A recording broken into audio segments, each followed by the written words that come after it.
How you holding up? Nothing wrong with getting help. If I promise to look into it, will you drop it and help me build this fence?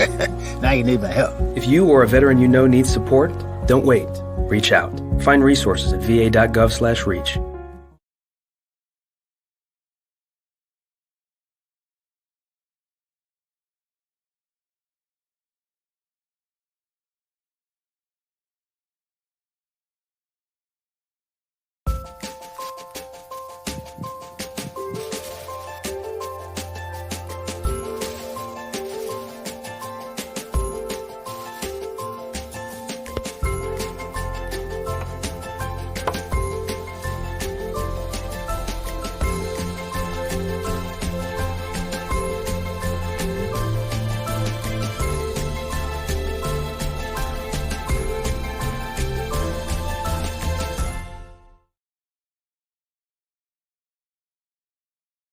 There is a road laid out for me. First night here, but Amy seems cool.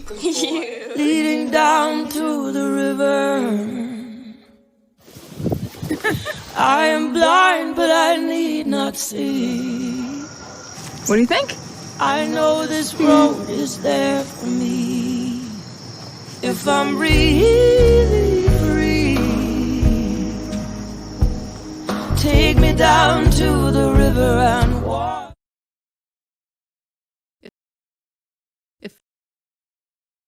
If I could be you, and you could be me for just 1 hour. Walk a mile in my shoes. Walk a mile in my shoes.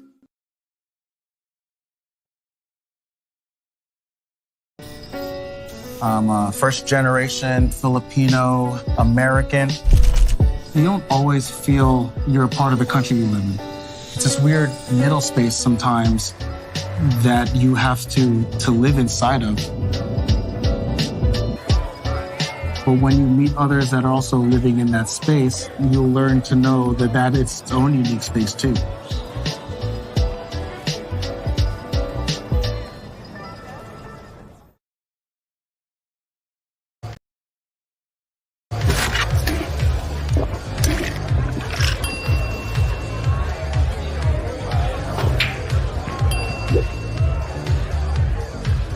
If you need to do something to feel okay to drive, you're not okay to drive.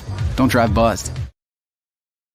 All right, folks, another amazing edition of the radio show with Mark Lee. And of course, we're going to have some great conversation on today's day. As a matter of fact, we're going to be talking about Disability Awareness Month. That is right. That is definitely something that is very much on the mind of many. As a matter of fact, on yesterday, my brother was doing an event for MS because that is actually something that he has been dealing with. And of course, that is also something that my aunt dealt with for many years before she passed away. But the one of the groups that Malik belongs to is a car club. It's those folks that drive those Polaris slingshots, the Bull City Slingers, and they did a fundraising event, selling the ribbons, and of course having some food trucks involved, and a number of other ways to get awareness out about that particular ailment.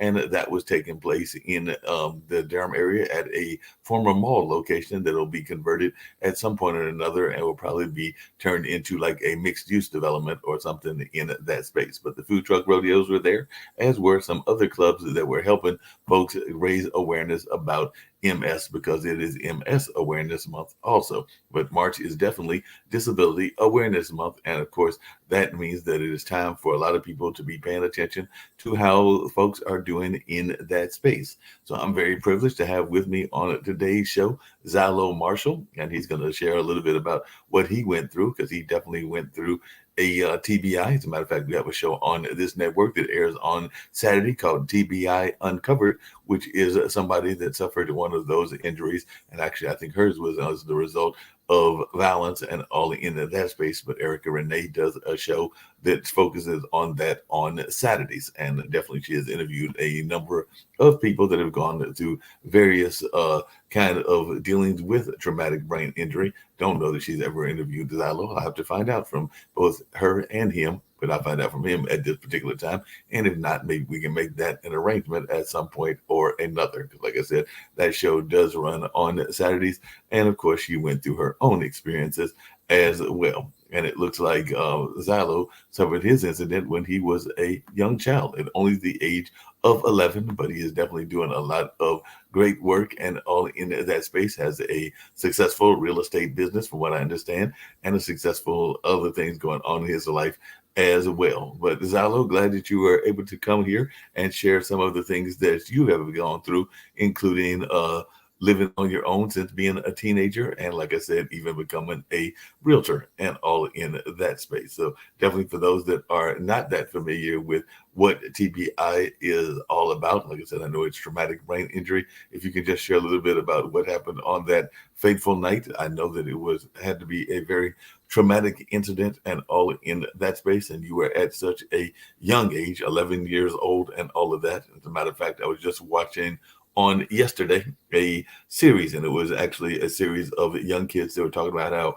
what they went through impacted them, and that was when they were kidnapped and buried alive, and that was over there, I want to say in California as well, or it might have been Texas, but that was something that one of the local networks was covering, and they were just talking to the survivors, and I think that two of the kidnappers have been out on parole, and one of them still remains in the prison, from my understanding of that particular news story that I was watching. But it was just amazing that they were going out on a regular trip and all in that space, and were then kidnapped and buried alive, and eventually they did catch up with the people that committed that crime. Fortunately, the best I could tell, all of the kids survived, but had various kinds of reactions to that trauma that they went through back in, I want to say that was the mid to late 70s, and all in that space. But definitely, I'd love to hear more about your story, and of course, even some of your thoughts around disabilities as well.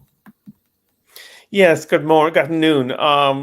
My accident happened when I was 11 months old, not 11 years old.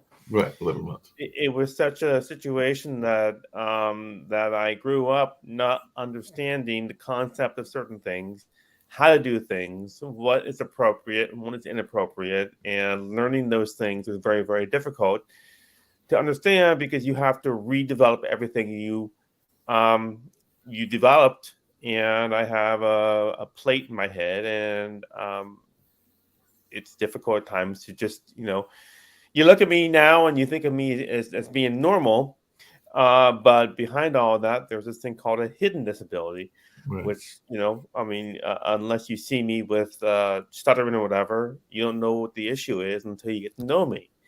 Right. And that's one of the biggest issues. People have to have patience and understand why someone is saying something, no harm intended, just saying it because that's all they know how to say it. So it's a No. concept issue.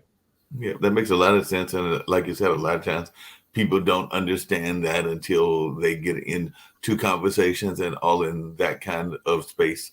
Because, there is a element known as dyslexia. A lot of people think of that as people that are writing in opposite directions and all in that kind of space. But there is a variation of that called dysgraphia. And I actually was diagnosed with that as a older adult. I want to say I was maybe in my 30s or 40s, and had gone to some job at Goodwill. And of course, as part of the Goodwill job, there was Goodwill training. So they definitely had us go to do some different kind of counseling and different kinds of testing and all in that space. And that is when they discovered the dysgraphia. I knew that I was never much of a driver and all in that space. And I've only had one car in my life, and knew that I, even to this day, get around mostly by mass transit. And as my mom would say, well, if I want to find a place to get to it, I'll find a way to get there and everything. But there was not a notion of dysgraphia as I went through all of my college years and all of my high school years, and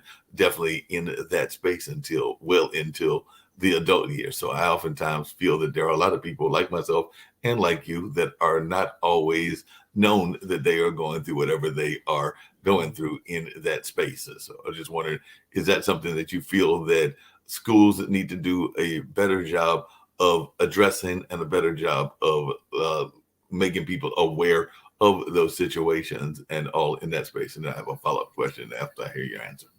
Yeah, the example here is, okay, with the school. They asked me, my child goes to the bathroom in his diaper, and they change him. Right. and they asked me for bags. And I'm thinking bags for the school. You think, bags to be able to, put their, all their stuff in the garbage and all of that. And my concept is thinking getting bags for everybody when you have to get bags for your kid. So people say, can you bring something? And you got to realize it's for your child, not for all children. So it's little things like that that I had to realize that they asked me, of course, I give them diapers. They asked me specifically, can you bring bags? They never say, can you bring bags for your kid? Right. So those little concepts, when someone talks to you, they may think you're acting, strange or unusual or weird or whatever, not realizing it's not that it's got to do with an injury to your brain. And, and it's very, very difficult. Once people know you, they know who you are. And if you do things in a genuine sense, then they should be behind you. Uh, Me growing up, I was the only realtor in the country that listed and sold properties without a car. I've never driven a car in my life. Yeah. Okay, because I have seizures and visual impairment. And what are seizures? Seizures are when you turn your head to the right, or when you shake, limits your ability to, to do certain things. So if you're having a seizure while you're driving, you can kill somebody, and that's not something that I would want to jeopardize myself in, or even trying, And so you got to kind of protect yourself and yourself from society, because if you break those laws, you're in trouble. And seizures are something I've dealt with since 7 years old because of my brain injury, and but it's it limits my ability to do certain things. And I sold over $500,000 in real estate, and then lost my career on the basis of fraud and corruption and financial exploitation against me because of my disability. Yeah, that So makes. Yeah, one of the questions I was curious about along those same lines is, I know sometimes when people are in work environments, there is folks that don't always understand what the person is going through and all in that space. I've worked with a testing company, a measurement grades end of the year test and all in that space. And there were a couple of the workers there that had various things that are along the spectrum, whether that was autism or whether that was Asperger's or whatever they may have been dealing with and everything. And of course, not all the time, and you just alluded to it with your own injury, is that notion of keeping space and allowing people their space and not crowding folks in that sense. I just wondered if that was something that you had to deal with as well, because we do know that sometimes people are not always aware as to how to deal with folks with either TBI or with autism, and they don't realize that they may have a different perception of space than, say, the quote unquote average person may have. And I don't even like that term average, because I don't know what an average or a regular person is. And because in a lot of ways, we all have our abnormalities, no matter what the abnormality is. right. Growing up, obviously now I know, there are certain spaces you got to give to people. You know, when I was younger, I used to call somebody 15 times. They didn't answer, they didn't answer, they didn't answer, they didn't answer, they didn't answer. Call them, call them, call them. And the concept is you call them once, and you leave a message, and you have them give you a call back. You kind of be able to let them know you want to get a hold of them, or you don't touch people just because they're near you. You have to be able to create your own boundaries. And me being a realtor, if I violated those boundaries, they'd be like, listen, you're a realtor and you're touching me. Those little things people have to understand. You got to be able to learn about life and deal with life with your, being appropriate. And, it's not what you do, it's how you do it. It's how you go about doing things. Um, and For example, how I do it, when I was at the office, when I was working at Keller Williams, I went to the office using paratransit. So it's a disabled program to pick you up and bring you to the office. If someone wants to look at a house, they come to the office, they pick me up, and we go to the house they want to look at. You would think that two people have to go. The realtor drives their car, and the buyer drives their car to look at a house. And you don't need two cars.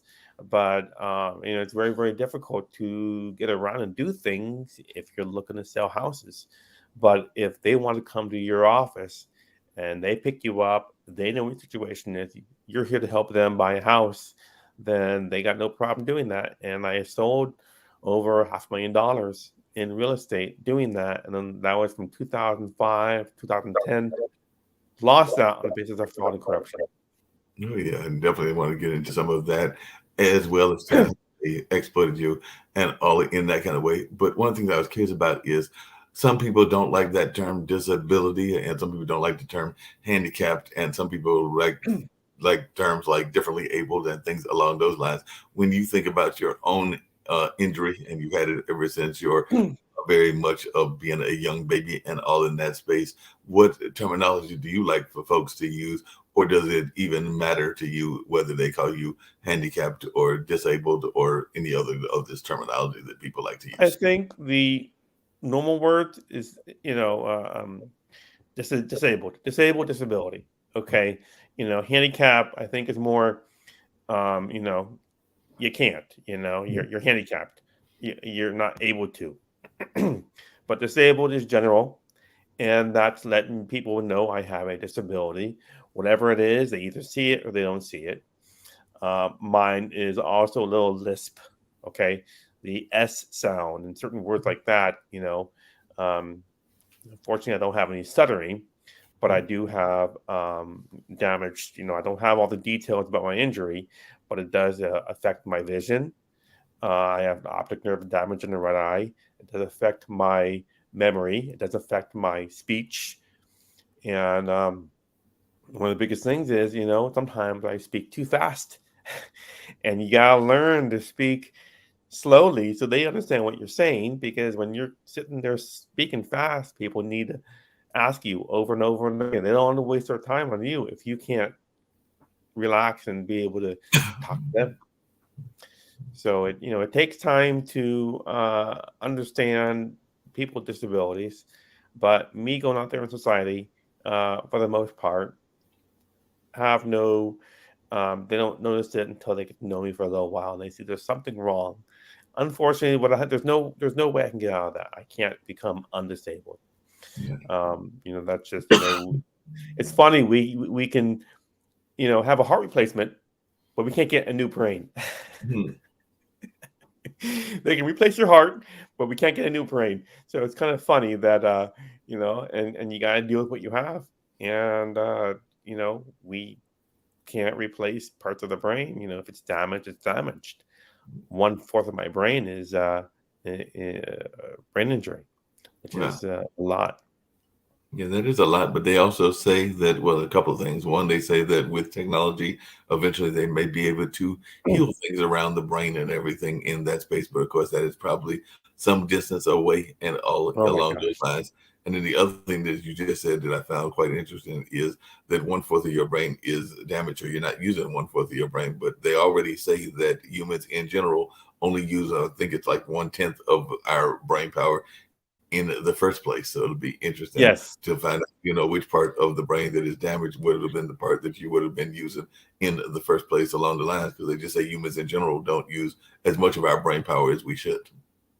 We don't use 100% of our brain, correct. The rest is used for, it's just there.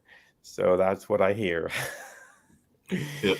So fortunately, my injury only affects a portion of the 10%, not a portion of the 100%.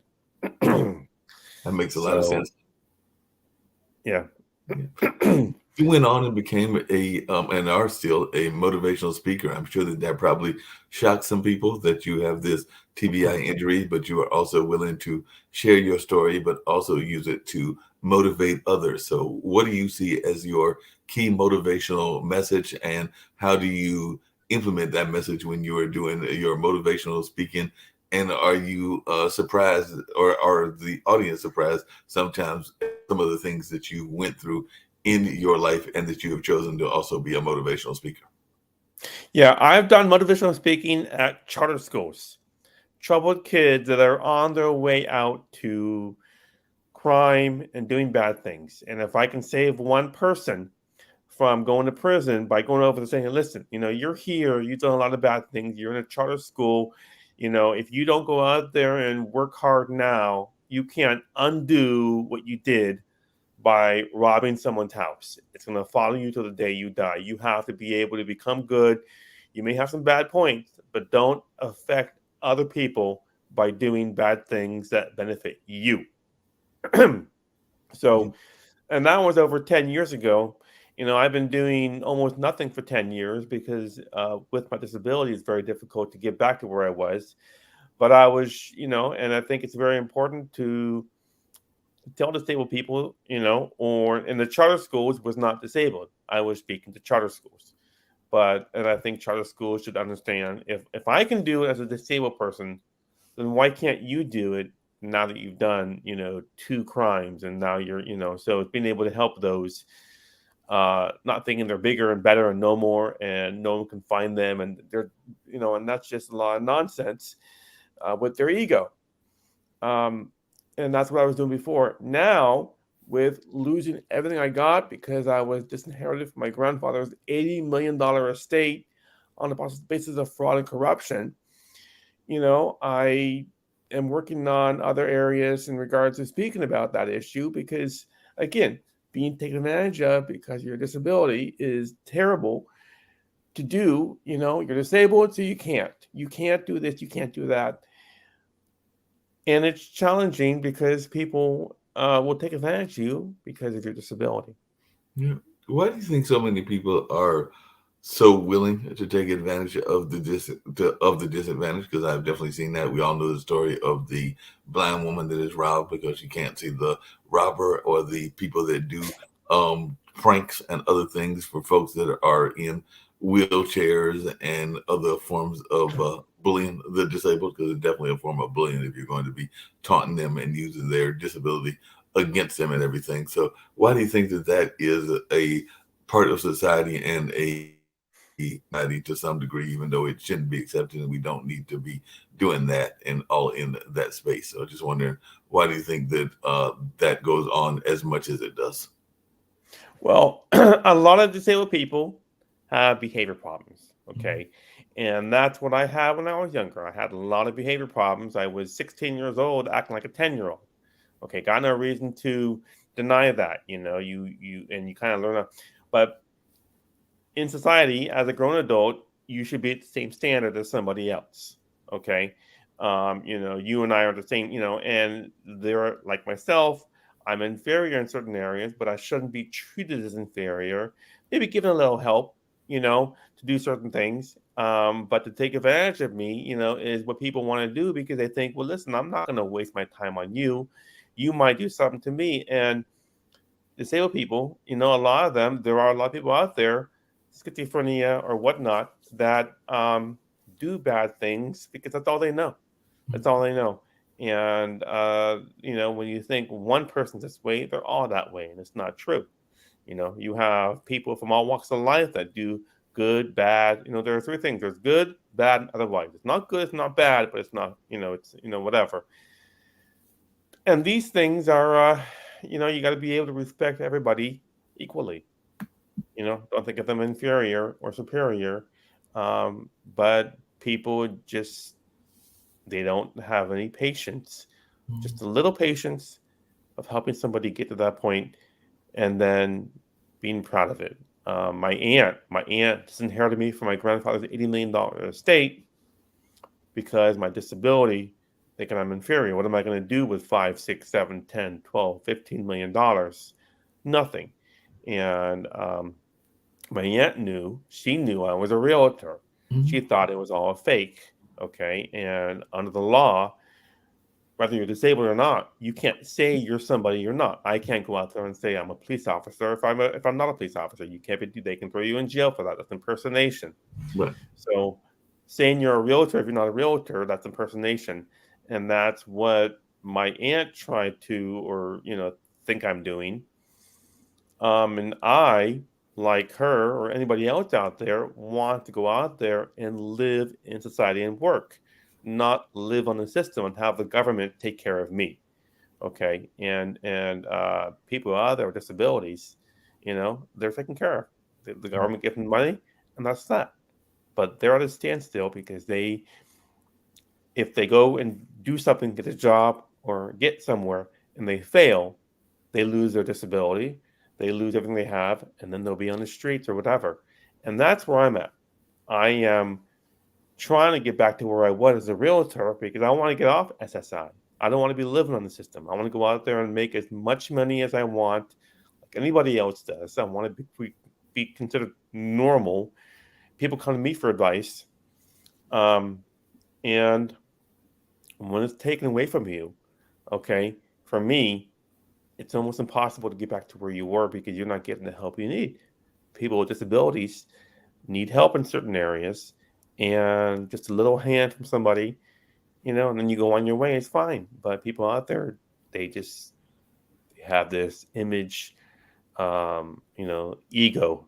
I'm better, you're worse, and they can think that. And it's terrible to think that, but you got to think of everybody equally unless they do something to you that's not good. If they do something to you that's not good, then you go on your way, but don't disrespect them because of their disability. Yeah, that makes a lot of sense. I guess the flip side of that is that we have seen the rise of paraplegic sports, and we know that those can be quite popular. And of course, people do love seeing them doing everything from basketball to, I think there's even like some paraplegic racing events and a number of other paraplegic events. And we've even seen how some sporting events can also be used to help the disabled. Because I do know, like here in North Carolina, there is a horse camp that is geared toward those that have autism. Brightleaf, I think, is the name of that one, and everything in that way. But how important do you think it is for those that are disabled to stay active in whatever that activity is? Because that's one of the things that you would oftentimes hear talk about with the paraplegics and with some of the other things that I've mentioned as well, is that it keeps folks socially engaged, but it also keeps them active for their health benefits. Well, you mean physically active, or you mean active in what they're doing? Physically active in that case. Well, again, there's a little help. I mean, you may be in a wheelchair playing basketball, but going out there and doing that, you have to get help to get there. Right. There are many people out there, I'm pretty sure, in wheelchairs that drive their vehicle, get in their car, they're by themselves, and they're playing basketball, and that's fine. But some people need a little help just to get to that point. Um, it's challenging because, you have to have a wheelchair access to get in your car to get over there. You just can't get into any car. So it's the help from a car, it's the help from a person, it's the help from a device to get to where you want to go. For me, it's the help of people. If I'm doing the right thing, I think it's very important for me, if I'm not deceiving people, to help me get to that point. And that's where I was. I was working on getting over there. For example, my trustee, Dr. Dinadell, I'm not sure if you know who he is. He was a world-renowned media doctor. He was my trustee. He was the one that took advantage of me. He was the one that thought I was not being a realtor. I told him what I was doing.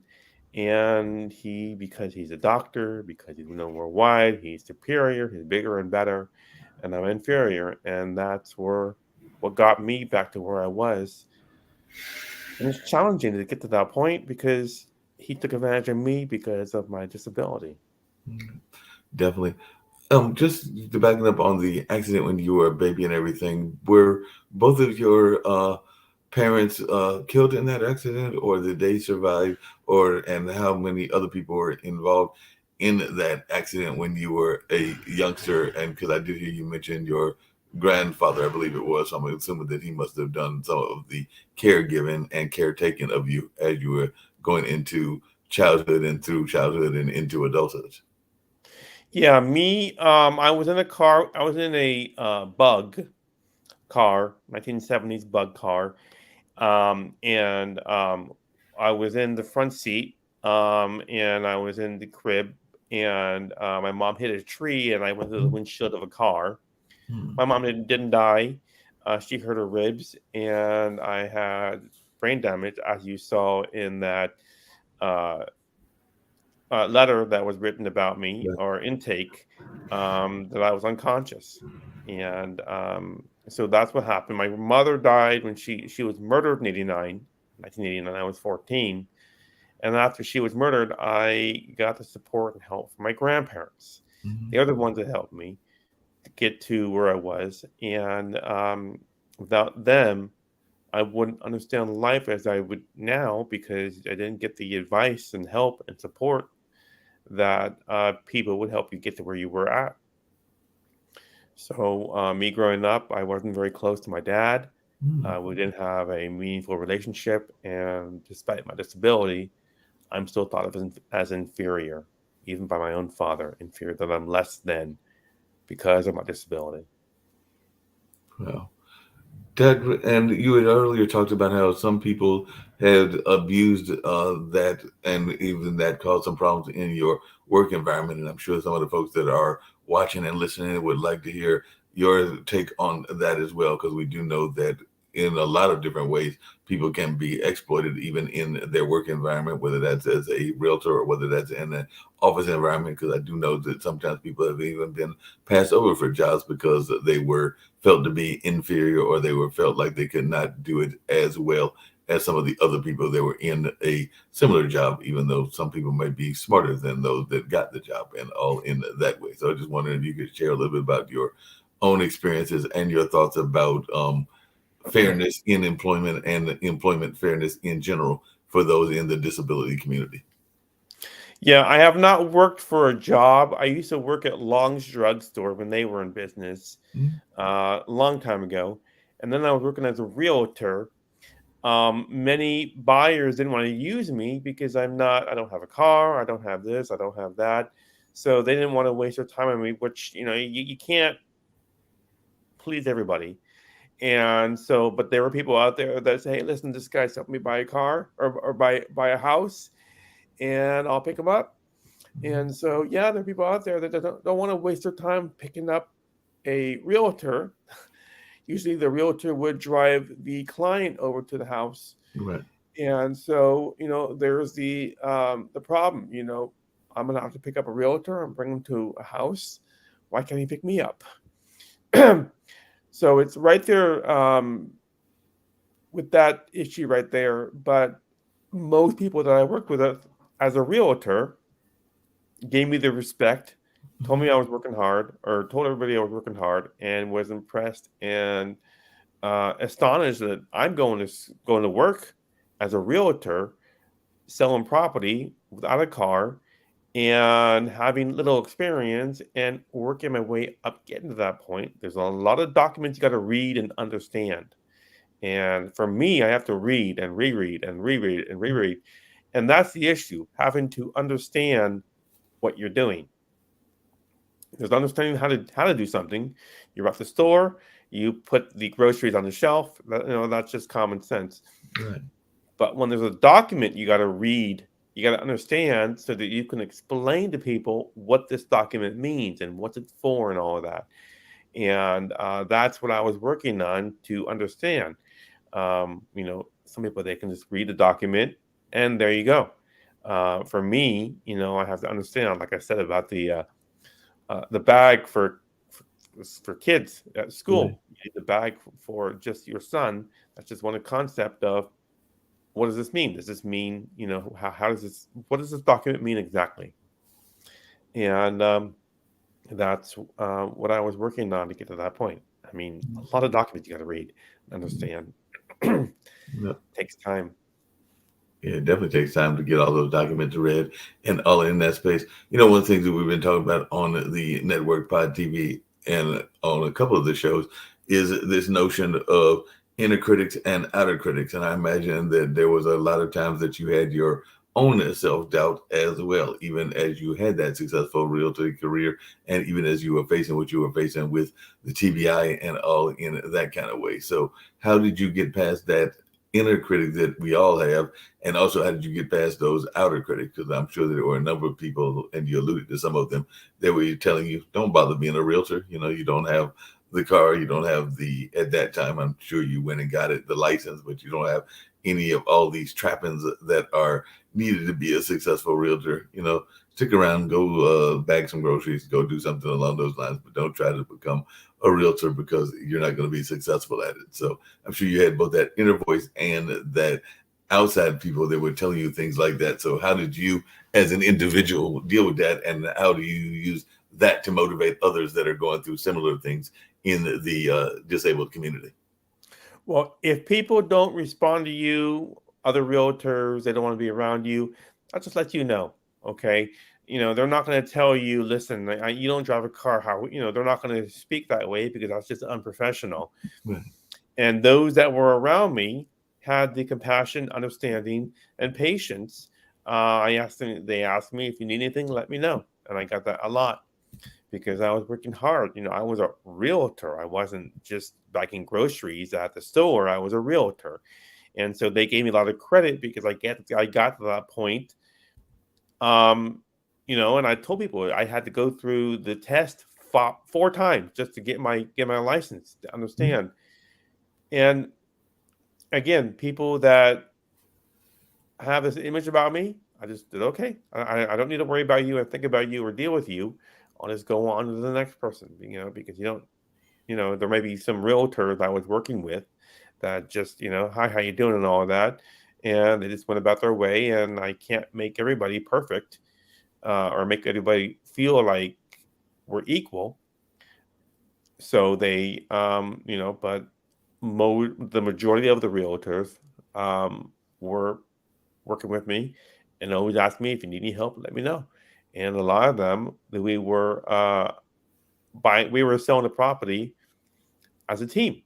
Mm-hmm. So usually it was a woman, and she and I worked together, and she went out and did something, I did something else, and we sold the property.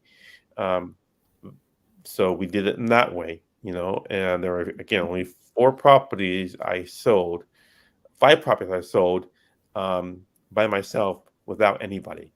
And it took me several years to just do that by itself, whereas somebody else, it would take them take them a much shorter time. You read it, you understand it, you get a little help, and then you're on your way. For me, it doesn't happen that way, and I got to that point and lost it within 1 year of becoming successful. Yeah, that's a great thing that you became successful in that kind of space and all along those lines. Do you think that our school system is doing a good enough job of dealing with folks with different abilities and disabilities in general, whether they are seen or unseen disabilities, or is that something that you would like to see be done better in the sense of maybe having the better access with the school system, just education in general? Well, you got a kid growing up in two lifestyles: the lifestyle in school and the lifestyle home. Okay. And so your lifestyle home will affect your lifestyle in school. Okay. Because you may be doing things that are inappropriate at school, but you may be treated that way at home, and there's no way you can change one way or the other. It may be a great school, but the parents yell and scream at their children, and then they go to school and yell and scream at other kids. So it's very, very difficult. But and again, I'm assuming some kids, they end up in charter schools, they've been treated that way their whole life, and now they're that way their whole life, and will end up, if they keep on acting that way, even criminally, in prison. And the fact behind all of that, many of that, is your lifetime outside of school. My father was very abusive, and I got out of that situation and became somebody without the support of a mom. And I could have very well been this disabled guy. As an example, I'm disabled, so I can do whatever I want, and that's not how it works. You're disabled or not disabled. You got to be treated or treat other people equally with respect. Yeah, that makes a lot of And sense. parents, even some schools, kids are learning about life because of the way the kid at the school treat them. So this is the only life they know. And it's challenging when you don't know, the school doesn't know the home life, and the home life doesn't know about the school life. That's very, very difficult to understand because the parents don't go to the school and the parents don't see how the school is treating their child. My son has autism, doesn't speak, so he can't tell me what's going on. So that's a challenge. Now, again, we are very affectionate and warm and loving to our children, to our child. But my son came home one time, started hitting me. And I asked him with the school, and the school, from what I hear, one of the other kids hit him and he started hitting me. So he thought it was okay. So getting out of that situation, he learned that you don't hit people to get what you want. And that was like maybe 3 years ago. He came home a few times, just hitting me. And because he was at school, you can't see what's going on, you don't know what's going on, and that's how I found out he was being hit, because someone hit him. And that was a long time ago, but we're not in that school anymore. Yeah. Yeah, it makes sense. How much I had seen one of the charts that was active on your Facebook page, and it was talking about I guess the population that isn't disabled is like 79%, and I think it's like 8% is disabled, and I'm seeing epilepsy has got like 1%, and traumatic brain injuries 2%. I can't see what the other item is, but it looks like it's got a large chunk of the population as well that's in the disabilities part of things in that way. But is that from a world study, or is that the United States, and is that a fair representation? Because it also doesn't say what date this was on, but it looks like it was something you posted maybe yesterday or something along those lines. Okay, well, I believe it was on LinkedIn, but that was what I found out online. I put online, how many people have a brain injury. 2%. How many people, and again, a traumatic brain injury can be a car accident. It could be dropped from a ceiling. It could be anything, Right. not just through a car. But it's all what I found out online through what they showed online. And that's where I got the facts to identify that. And then I had somebody help me create. And again, we call it a one sheet, which identifies what this is and who we are and what the objective is and how we want to make this happen. Um, so it's a very small percentage. It's a lot of people, and we're talking more or less about the U.S. Right. 350 million people in the country, and this percentage of that, millions or at least 500,000 or something like that, deals with disability, and it's very hard for people to understand why without understanding who they are. Yeah, that's true. You definitely have to understand who they are and all in that space. I know that the current president had said that he wanted to do some cancer research. I think he wanted to do some research in other disability aspects of the world as well. And of course, definitely there's a lot of money poured into medical research and all in that kind of way. Do you think that that is money well spent, or do you think we need to spend more money on things to help those in the disabled community? I think, again, there's a lot of people that are living on the system. Okay. And so they have no choice but to live on a system. And the government will stop your benefits if you're working. They will not, for example, regarding when you get SSI or SSDI, you have a 9-month trial work period. You can make $10 million in 9 months or $10,000, and it wouldn't affect it. Then after that, you can either work and get off it, or you can not work and live on the system.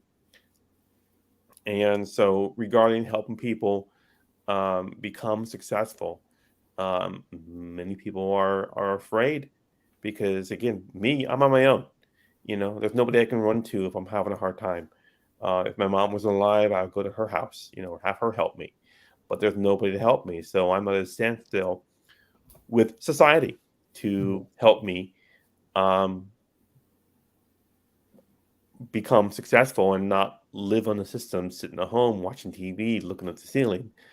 There's a lot of people out there that are doing that. They're sitting at home, they're watching TV, they're just eating and all that, and it's a life they choose to live because that's all they know.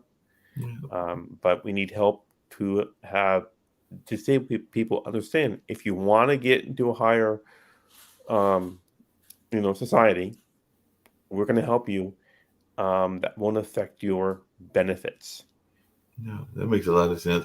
The other thing that I had noticed in looking at some of the social media outlets and all in that space is that sometimes when people get into the disabled community, they get very much out of their social game and things along those lines. So they don't necessarily try to pursue any social outlets, be that friendship or relationship. But I did see that you are involved because you do mention a couple of times on your social media about a young lady that you are involved with, a girlfriend, and all in that space. So how much of that disability conversation did you have to have with her when you were getting involved with her? Because I know that when I was dating a young lady, and this was years ago, and I'm still 60 and in that single space, but she had seizures. I can't remember whether she was one of those I think it was diabetic or something along those lines, and she had the severe kind that you would have to give sugar shots and all in that space. So at the time that we were dating, she actually showed me how to do that and how to deal with those should that emergency arise. As it was, the relationship wasn't that long lasting, and that situation never arose. But if it had, I would have been at least aware of what to do and hopefully prepared to do it as well. So I was just wondering how much of those kind of conversations did you have to have with your lady love? We don't speak that much about it. She understands my disabilities, and I understand her diabetes, but there's not much of a conversation because I don't understand, much about her. I have a hard enough time with my issues, disability, and there was a culture difference, a huge culture difference.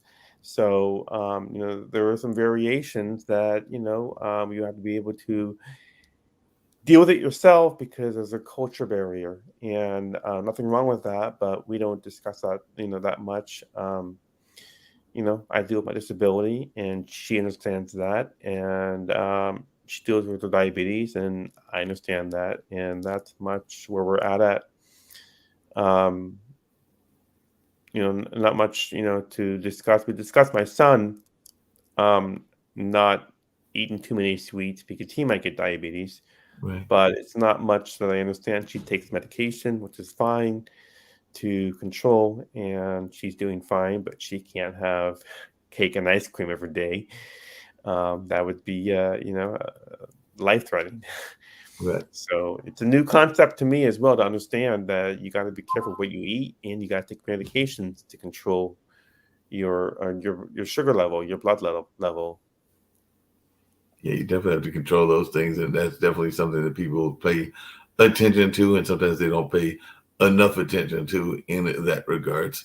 I had alluded to it earlier, and I mentioned the schools, but do you think that our workforces are doing enough to deal with disability? Because I do know that there are some codes that are out there in terms of like having handicap accessibility. If you're going to have a building of a certain size or height and all in that space. And I'll definitely get around by mass transit. So I do know that there is, of course, the front seat areas that are usually designated for those that are in wheelchairs or have other forms of mobility issues and all in that kind of way. But that's just two examples that automatically came to mind. But even some of the buildings don't always meet code, and definitely some of the codes don't even address the disabilities that are unseen and not as easily spotted. So I was just wondering, as one that has gone through different things, do you think that we as a society are doing enough to make sure that our workforces are addressing those that are working and have disabilities? Yeah, I'm not sure much about that. Again, I have not worked in a long time. So the outside world, I see parking. A lot of times it's very, very difficult to get up the ramp because the ramp is not right there in front. There should be guidelines, in most situations. There is a, wheelchair ramp and so on and so forth. But, some older buildings or some, older buildings, they don't have it up to standard. But I'm not too familiar with that area. at all. Um, it's just there's a lot that people don't understand and have no patience, and they don't want to help somebody get to That's that fair. point. Yeah, that's fair enough. What do you think is the biggest misconception people have about folks with TBI specifically and disability in general? So, what are some of the misconceptions that you think that people have that when you do your motivational speaking or when you're just talking to the common person over there in California, you try to get them away from those misconceptions? You can't, you can't, and that's it. People are not going to go to you for advice because you are disabled. If they see you are, a scientist, and just because you're disabled doesn't mean you don't understand what you learned about scientists. There are some people out there there was a doctor that was a famous doctor, a scientist. I don't have his name here in front of me, but he was a world-renowned doctor. Albert Einstein had a disability, so there's a lot out there that we have to deal with. But yeah, You might be thinking about Stephen Hawking because I think Stephen Hawking yes, was considered one of the world's greatest physicists. Definitely yes. had several handicaps that he was dealing with as well, including being, I want to say, in a wheelchair for most of his Not life. able to speak, nonverbal. Right. So, um, that's the one, and there were some other ones. There was a movie or show, Life Goes On, back in the 70s, with guy with Down syndrome.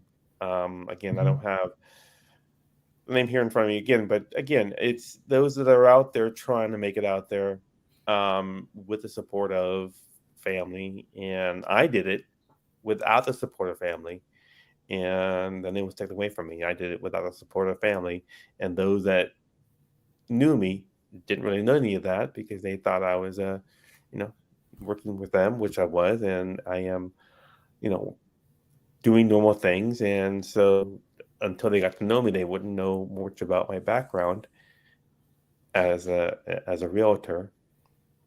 Yeah, no, definitely not. One of the other terms that I know you use quite a bit, and you actually talk about it quite a bit as well, and is a very popular term, and all along those lines is resilience. And you were definitely an example of somebody that is very resilient. But Mhm. what advice do you give to others that are thinking about ways to be resilient and to make positive change? Because I know that you are also about positive change and about self-love and self-respect. So what are some of the ways that you try to encourage other people to have that kind of positive thought in their own lives?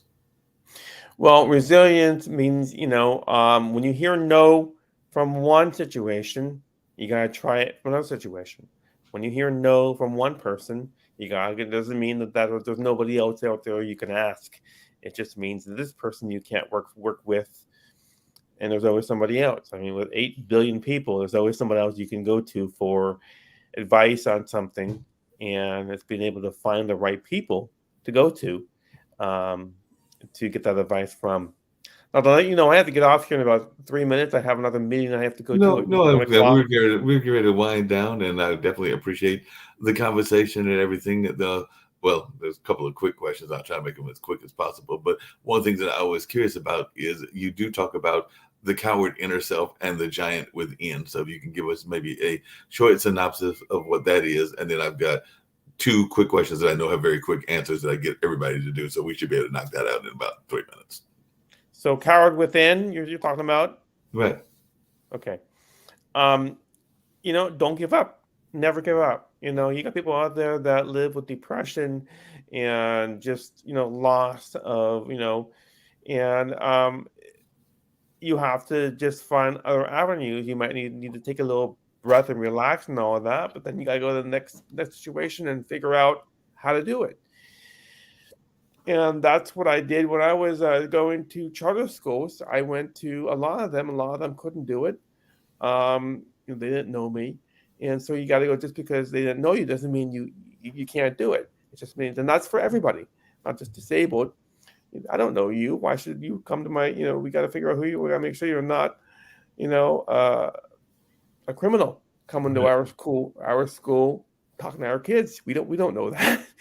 So it's those little things they got to make sure that they may reject you, but it doesn't mean that you can't go to the next one and do all of that. And your next question is your questions that you have to ask me. The last two questions I was going to ask you, and this is the questions I ask everybody, is one, how they can reach you. And I definitely have enjoyed this conversation. I hope you've enjoyed it as well. And hopefully you'll make a return trip as well. And then if you tell folks how they can reach you, if they want to get in touch and learn more about your motivational speaking, more about what you went through with the TBI and a number of the other things that we have talked about.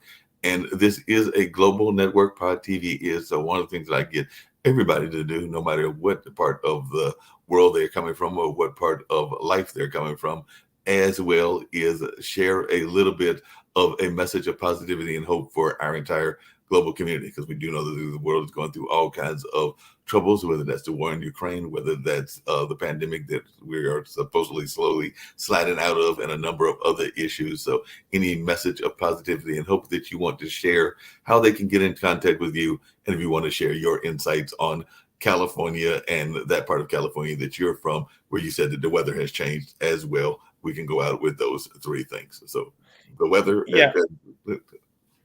I have 2 minutes here and all. Yeah. They can reach me at zylomarshall@gmail.com. That's ZYLOMARSHALL@gmail.com. I would love to be on national television. I would love to be on talk shows and speak to people about disabilities, about not being afraid, because people are going to look at me, differently. Anywhere in my life, it doesn't mean I can't go, be afraid. And many people out there with disabilities are afraid. You can also call me at 916-501-2626, 916-501-2626. You can text me.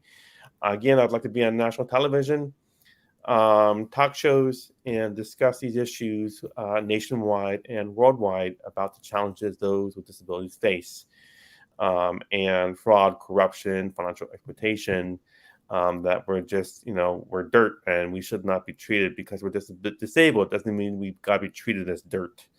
But that's one thing that I feel we're treated as, because we're inferior than those that are not disabled. So. And a message of positivity and hope that you want to share with folks, if you want to share some insight on that crazy weather that y'all are having in California. And then on that note, we'll go out with a couple of these other commercials as well. It's been cold. It's spring now. Okay. It's spring now. The last since December to March, first time in a long time, very, very cold, very windy, a lot of rain. And the wind was just so dangerous that people didn't want to get out because things were flying through the air. We don't want a chair to fly through the air on the road while you're driving. So it was that state of situation that I have never dealt with before, but it was so windy that it was scary to even leave on a weekday because of the dangers, and people have to go out there and work. How are they going to do it? They got to deal with the dangers of, the wind and all of that. So I have to go here. I do appreciate your time. No, I appreciate you too. I didn't know if you had a message of positivity and hope to give people, and you can do that in 30 seconds. And then I'll play this food commercial to get us totally out of here. If you have a message of positivity and hope. Never give up. Never give up. You got to do the best you can, and don't be afraid, because you can't rewind your life to last week, last month, last year. You got to keep on going to the next situation in your life. I appreciate it. I'm going to let you get on to your next situation. I'm going to play a commercial from Kendu Spices, which is a spice company that is owned by a friend of mine and all in that area. And then after that commercial runs, we'll end this particular episode. But it has been a pleasure talking to you, Zylo, and I definitely look forward to seeing you on some of our other shows, and of course on some of our other opportunities to get you on that national limelight as well. So definitely enjoyed our conversation and hope to see you on not just here, but on other platforms as well. Thank you very much. You have a nice day. Do same. You know how people love to enjoy food and don't understand how to flavor their food or how to replicate a meal? They're interested in supplements, but don't know where to begin? Well, what I do is I take the guesswork out of enjoying flavor and wellness with my flavorful spice blends. so that they can create delicious meals with healing benefits. Can-Do Spice was created to help cooks at any level enjoy healing through food. Every spice blend was designed to give added health benefits of natural herbs. Every blend is complete. There's no need to add any additional spice for a delicious meal. Saving you time and money while adding supplements to your meals can be both tasty and fun. My earliest memories in the kitchen began with my father, Kenny Can-Do Bond, so it was fitting that I would name this line after him. I have always looked to natural remedies to supplement the body, and I found myself hiding herbs and minerals in foods for my family. That's when it hit me. Everyone needs Can-Do Spice. Everyone should be having this. It's an exclusive brand for cooks at any level who want to create flavorful dishes with healing benefits that can satisfy the body and soul. Add a little spice to your life. Give Can-Do Spice a try.